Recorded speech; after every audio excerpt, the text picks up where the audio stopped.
118 என்ற எண்ணிக்கை பார்த்தீங்கன்னா நிஜமாகுமா? இன்னும் சற்று நேரத்தில் திருமாவளவனை சந்திக்கிறார் தாவேக தலைவரான விஜய். சென்னையில் தற்போது பரபரப்பான சூழ்நிலை ஏற்பட்டிருக்கு. மேலும் பார்த்தீங்கன்னா பிசிகா ஆதரவு அளிக்குமா இல்லையான்னு தெரிஞ்சுக்க வீடியோவை கடைசி வரைக்கும் ஸ்கிப் பண்ணாமல் பாருங்கள். மேலும் நீங்கள் புதியவராகி இருந்தீங்கன்னா மறக்காம சேனலை சப்ஸ்கிரைப் பண்ணிவிட்டு கூடவே இருக்க பெல் பட்டனை கிளிக் பண்ணிக்கோங்க. வாங்க வீடியோக்குள்ளே போகலாம். சென்னை அசோக் நகரில் இருக்கக்கூடிய விடுதலை சிறுத்தைகளின் கட்சியின் தலைமை அலுவலகத்தில் அந்த கட்சியினுடைய தலைவராக இருக்கக்கூடிய திருமாவளவனை தாவேக தலைவர் விஜய் சந்திக்க இருக்கிறார். இந்த சந்திப்பின் மூலம் விஜய் எதிர்பார்த்த காத்திருக்கக்கூடிய 118 எம்எல்ஏக்களின் ஆதரவு கிடைக்கலான்னு சொல்லப்படுதுங்க. விஜய் முதலமைச்சராக 118 எம்எல்ஏக்களின் ஆதரவு தேவையாக இருக்கு. இப்போது நேற்று இடதுசாரிகள் கட்சி நிபந்தனையற்ற ஆதரவு தெரிவித்திருந்திருக்கு. இதன் மூலம் விஜய்க்கு 116 எம்எல்ஏக்களின் சப்போர்ட் கிடைச்சிருச்சு. இருந்தாலும் விசிகாவின் நிலைப்பாடு தான் மேலும் கேள்விக்குறியாக இருந்து வந்துச்சு. இந்த நிலையில் விடுதலை சிறுத்தைகள் கட்சியின் தலைவராக இருக்கக்கூடிய திருமாவளவனோ நேற்று ஜூம் ஆன்லைன் மீட்டிங் வழியாக நிர்வாகிகளிடம் பேசி உரிய முடிவு எடுக்கப்பட்டு தெரிவித்திருந்தார். ஆனால் நேற்றிரவு அவர் எந்த பதிலையும் சொல்லலை. அதே நேரம் பார்த்தீங்கன்னா விசிகா நிர்வாகிகள் பலரும் தங்கள் சோஷியல் மீடியா பக்கத்தில் ஆட்சியில் அதிகாரம்னு திருமாகாலன்னு பதிவிட்டு இருந்தாங்க. அப்படின்னா காங்கிரஸ் எதிர்பார்த்ததை போல அமைச்சர் பதவியை திருமாவளவன் எதிர்பார்க்கிறார்னு பேச்சுகள் அடிபட்டு தாங்க வருது. இதனை மறுத்து இருந்தாலோ ஏற்றோ இதுவரை எந்த ஒரு பதிலும் பேசாம தான் இருக்காரு. ஆன்லைன் மீட்டிங் நேற்றே முடிந்து இருந்தாலும் விஜய்க்கு ஆதரவு அளிப்பது குறித்து திருமாவளவன் இன்னும் திறக்கல. இந்த நிலையில தாங்க விஜய் இன்று திருமாவளவனை நேரில் சந்தித்து ஆதரவு கோருகிறாராம். இந்த சந்திப்புல விஜய் உடனான கூட்டணியில விசிகாவுக்கு என்ன பலன்னு குறித்து கூட்டணியில முடிவெடுக்கப்படணும் சொல்றாங்க. சற்று முன்னதாகவே செய்தியாளர்களுக்கு பேட்டியளித்திருக்கக்கூடிய விசிகாவின் வன்னியரசு எம்ஐ ஓராங்கட்ட நினைச்சாலும் ஒதுங்க நினைச்சாலும் நாங்களே மையன்னு சொல்லியிருக்காங்களாம். அப்படின்னா ஆட்சி அதிகாரத்தில் பங்கு என்பதை விடுதலை சிறுத்தைகள் கட்சி எதிர்பார்க்கிறதுன்னு உறுதியாகிடுச்சுங்க. அதே நேரம் விசிகாவுக்கு திமுக ஆதரவு நிலைப்பாட்டில் சிலர் இருப்பதாகவும் விமர்சனங்கள் எழுந்துட்டு தான் இருக்கு. குறிப்பாக ஆளுநர் ஷினவாஸ் போன்றோர் திமுகவுடன் கூட்டணியை தொடர வேண்டும்னு வலியுறுத்தி வருவதாகவும் சொல்கிறாங்க. இது திருமாவளவனுக்கு மேலும் நெருக்கடியான ஒரு சூழ்நிலை ஏற்பட்ட வாய்ப்பு இருக்குது. அதே போல் பார்த்திங்கன்னா இந்த நேரம் விஜய் ஆளுநருக்கு எதிராக உச்சநீதிமன்றத்தில் வழக்கு இனி என்ன நடக்க போகுதுன்னு பார்த்திங்கன்னா காத்திருந்து தெரிஞ்சுக்கலாங்க. இந்த நேரம் பார்த்திங்கன்னா தமிழக வெற்றி கழகத்தின் தலைவராக இருக்கக்கூடிய விஜய் 3 முறை ஆளுநர் ராஜேந்திர விஸ்வநாத் ஆர்லேக்கரை சந்தித்து ஆட்சியமைக்க உரிமை கோரினார். ஆனால் மெஜாரிட்டி இல்லை என்பதால் ஆளுநர் விஜய் அமைச்சியை அழைக்கல. இந்த நிலையில தாங்க ஆளுநருக்கு எதிராக தமிழக வெற்றி கழகம் சார்பில் பார்த்தீங்கன்னா உச்ச நீதிமன்றத்தில் வழக்கும் தொடரப்பட்டிருக்கு. விஜயின் தமிழக வெற்றி கழக ஆட்சி அமைக்க முடியாம தவித்து வருதுங்க. இது நடந்து முடிந்த சட்டசபை தேர்தலின் தனி மெஜாரிட்டி கிடைக்காம போனது தான் முக்கிய காரணம்னு சொல்லலாம். தமிழகத்தில் ஆட்சியை பிடிக்க 118 எம்எல்ஏக்கள் வேண்டும்.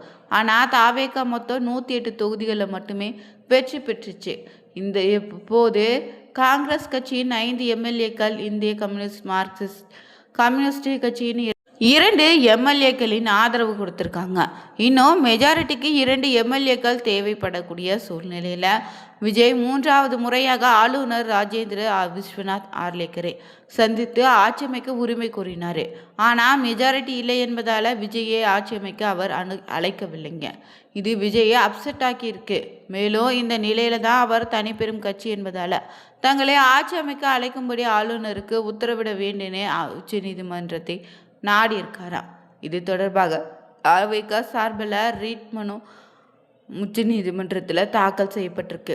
தாவேகா உறுப்பினர்னு சொல்லக்கூடிய வழக்கறிஞர் எழிலரசி சார்பில் தாக்கல் செய்யப்பட்டுள்ள மனுவில் கூறப்பட்டுள்ள விஷயம் என்னன்னா, தமிழக சட்டசபை தேர்தலில் யாருக்குமே மெஜாரிட்டி கிடைக்கல. 108 தொகுதிகளை வச்சு தமிழக வெற்றி கழகம் தனிப்பெரும் கட்சியாக மாறி நிற்குது. இதனால் ஆட்சி அமைக்க ஆளுநரின் உரிமை கோரப்பட்டது. மெஜாரிட்டி இல்லை என்று ஆட்சி அமைக்க அழைப்பு விடாமல் ஆளுநர் தாமதிக்கிறார். எனவே தனிப்பெரும் கட்சியான எங்களை ஆட்சி அமைக்க அழைப்பு விடுக்க ஆளுநருக்கு உத்தரவிட வேண்டும்னு சொல்லப்பட்டிருக்கு.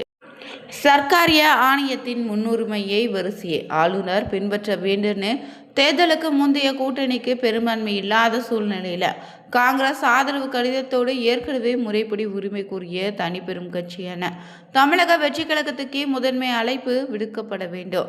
அழைப்பு விடுக்கும் முன்னாடியே முழுமையான பெரும்பான்மையை ஆதாரத்தை கோருவது ஆளுநரின் பணியல்ல. மேலும் மெஜாரிட்டியை நிரூபிக்க வேண்டிய இடம் சட்டசபை தான். சட்டசபையில் நம்பிக்கை வாக்கெடுப்பில் மெஜாரிட்டியை நிரூபித்தால் போதும். ஆளுநரின் அளிக்கப்படக்கூடிய பிரமாண பத்திரம் என்பது சட்டசபையில் நடக்கக்கூடிய நம்பிக்கை வாக்கெடுப்புக்கு ஈடாகாதுன்னு சொல்கிறாங்க. 1994 முதல் அனைத்து ஆட்சி அமைக்கும் சர்ச்சைகளில் உச்ச நீதிமன்றம் இந்த கொள்கையை உறுதிப்படுத்தியிருக்குங்கன்னு. அதே போல் இந்த மனுவில் அரசியலமைப்பு மரபுகளின்படி சர்க்காரிய ஆணைய பரிந்துரைகளோ எஸ்ஆர் பொம்மை மத்திய அரசு, ஜகத் பிகாபால் மத்திய அரசுன்னு போன்ற பல்வேறு வழக்குகளில் வெளியான தீர்ப்புகள் மேற்கோளாக தற்போது காட்டப்பட்டு வருது. தமிழக வெற்றி கழகம் காங்கிரஸ் கூட்டணி மூலமாக 5 இடங்களையோ, விசிக்கு ஆதரவு மூலமாக 2 இடங்களையும், மார்க்சிஸ்ட் கம்யூனிஸ்ட் ஆதரவாக 2 இடங்கள்னு, இந்திய கம்யூனிஸ்ட் ஆதரவாக 2 இடங்கள்னு பெற்று ஆட்சிக்கு தேவையான பெரும்பான்மையை பெற்றுள்ளதாகவும் நேற்று இரவே தகவல் வெளியானுச்சு. இருந்தாலும் தமிழ்நாடு முழுவதும் கடந்த ஏப்ரல் 23ஆம் தேதியன்று தமிழகத்தில் 17வது சட்டமன்ற தேர்தலுக்கான வாக்குப்பதிவு நடந்துச்சு. தமிழகம் முழுவதும் இருக்கக்கூடிய 234 தொகுதிகளில் ஒரே கட்டமாக நடந்த இந்த தேர்தல் முதல் முறையாக போட்டியிட்ட தமிழக வெற்றி கழகம் 108 இடங்களை தனிப்பெரும்பான்மையாக கைப்பற்றி வெற்றியும் பெற்றுச்சு. எந்த ஒரு கட்சியோடு கூட்டணி வைக்காம தனித்து நின்ற தாவேக கட்சி அதிமுக தனி பெரும்பான்மையை பெற்றது ஒட்டுமொத்த நாட்டையும் திரும்பி வாக்க வச்சுச்சு. தொகுதிகளில் தாவேக தலைவர் விஜயும் வெற்றியும் பெற்றார். அதே மட்டும் இல்லை, தொடங்கி 2 வருடங்களாகவே தாவேக கட்சி தமிழ்நாட்டில் பல வருடங்களான பழமையாக சொல்லக்கூடிய மாபெரும் திராவிட கட்சிகளை திமுக அதிமுகவை தோற்கடித்து வெற்றி சரித்திரம் படைத்து வியப்பை ஏற்படுத்தி இருக்கு. இது தமிழக அரசிலேயே மிகப்பெரிய வெற்றியாக பார்த்தாங்க. அதே சமயம் மாற்றத்திற்கான வாய்ப்பு ஏற்படுத்தி உள்ளதுன்னு சொன்னாங்க. அதே தமிழக அரசியலேயே மிகப்பெரிய வெற்றியாக பார்க்கப்பட்டுச்சு. அதே நேரம் மாற்றத்திற்கான வாய்ப்பு தரப்பட்டாலோ தாவேக தலைவர் விஜய் தான் போட்டியிட்ட திருச்சி கிழக்கு பெரம்பூர்னு 2 தொகுதியிலுமே வெற்றி பெற்றாரு. அதில் ஒரு பதவியை விஜய் ராஜினாமா செய்யும் பட்சத்தில் தாவேக எம்எல்ஏக்களின் எண்ணிக்கை 107ஆக குறைஞ்சிச்சு. 108 இடங்களில் கிடைத்து ஆட்சி அமைப்பதில் இழுபறி தொடர்ந்து நடந்துட்டு தான் வருது. 107 இடங்களை தனிப்பெரும்பான்மையாக பெற்றிருந்தாலுமே ஒரு பயனும் இந்த நேரத்தில் அவங்களுக்கு கிடையாது. மேலும் தமிழக ஆளுநரின் நிபந்தனையும், அதாவது எந்த கட்சி பெரும்பான்மைன்னு சொல்லக்கூடிய 108 இடங்களை பெறுதோ அந்த கட்சியை தமிழ்நாட்டின் ஆட்சி அமைக்க முடியும்னு திட்டவட்டமாக ஆளுநர் சொல்லிட்டாரு.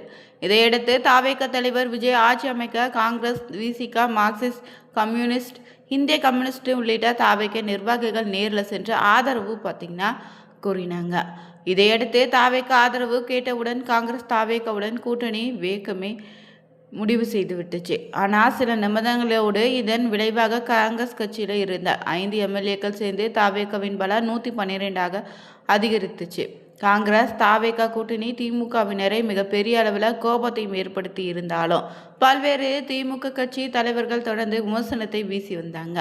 இதற்கு மத்தியில் தான் ஆளுநர் அதிமுக திமுக இணைந்து ஆட்சி அமைக்க வரலான்னு கூறியதை அடுத்து தமிழக அரசியல களமே மேலும் பரபரப்பை ஏற்படுத்துச்சு. ஒரு நேரத்தில் இந்த இடையில விசிக, மார்க்சிஸ்ட் கம்யூனிஸ்ட், இந்திய கம்யூனிஸ்ட்னு 3 கட்சிகளும் தாவேகாவுக்கு ஆதரவு அளிப்பது ஆலோசனை நடத்தப்பட்டு முடிவு எடுக்கப்பட்டு தெரிவித்து இருந்தாங்க. இதையடுத்து ஆலோசனை முடிந்து 3 கட்சிகளுமே வெளியான இருந்த ஆதரவு அளிப்பதாக சொல்லப்பட்ட மூலம் விசிக 2, மார்க்சிஸ்ட் கம்யூனிஸ்ட் 2, இந்திய கம்யூனிஸ்ட் 2ன்னு மொத்தம் 6 இடங்கள் செய்து தாவேகாவின் மொத்த இடம் 118ஆக அதிகரித்துச்சு.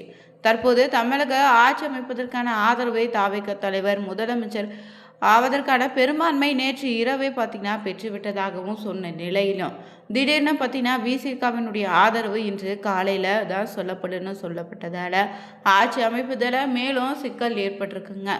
இறுதிக்கட்டமாக திருமாவளவனுடைய ஆதரவு தாங்க தமிழக அரசியலில் மிகப்பெரிய முடிவெடுக்கக்கூடிய சூழ்நிலை இருக்குது.